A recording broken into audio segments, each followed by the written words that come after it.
لسنا قوما مجرمين يا وزير الأوقاف.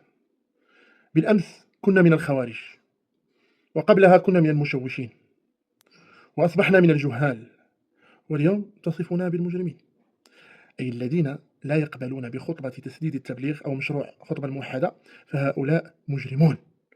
وربنا يقول: أفنجعل المسلمين كالمجرمين ما لكم كيف تحكمون.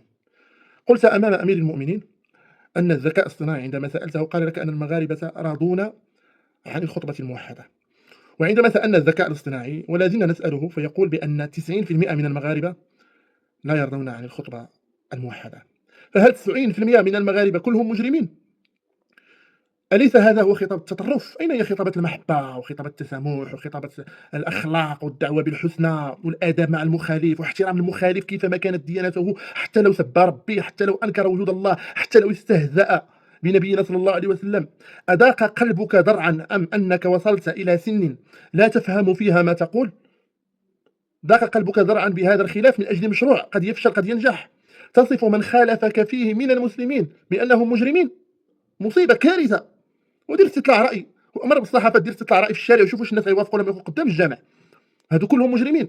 اليس هذا تكريس لخطاب التطرف؟ الا تتعلم ممن تنوب عنه في دور الامامه العظمى امير المؤمنين كيف عامل من هو عدو عداوه صريحه في كيده لامير المغرب، عندما قال له: وادعو اخي عبد المجيد الى حوار بمنطق لا غالب ولا مغلوب، حوار اخوي، وهو عدو حقيقي لوحدتنا الترابيه.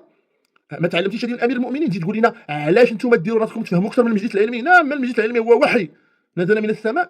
هل المجلس العلمي لا ينطق عن الهوى؟ المجلس العلمي يقوم. وعمر رضي الله عنه قال: ان رايتم في خطا فقوموني. هذا هو المسلم، وهذا هو النموذج اللي خصك تورينا، ماشي تمشي تجلس قدام العوام في البرلمان وتبدا تسب فينا وتبدا تعاير فينا وتسمينا خوارج وتسمينا مشوشين وتسمينا شويه مجرمين. ماشي هذا هو تكريس الخطاب التطرف يا معالي الوزير.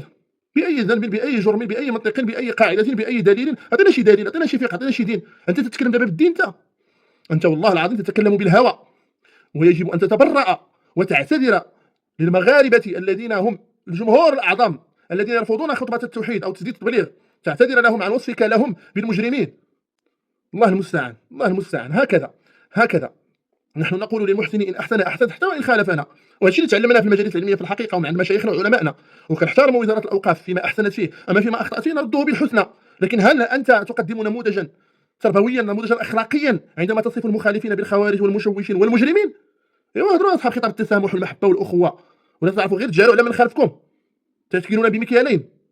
الله المستعان، الله المستعان. والله هذا الأمر يجب أن يوضع له حد، لأن السيل قد بلغ الزوبة. أن يكون الذي يمثل الجانب الديني في هذا المغرب ووزير الأوقاف يصف من يخالفه بالمجرمين وبالمشوشين وبالخوارج، فهذه بداية التطرف في الشأن الديني داخل المغرب. إذا كنت أنت تقول هذه الهضرة، اللي خالفكم ما عنده عقل اش غيقول لك؟ الله المستعان.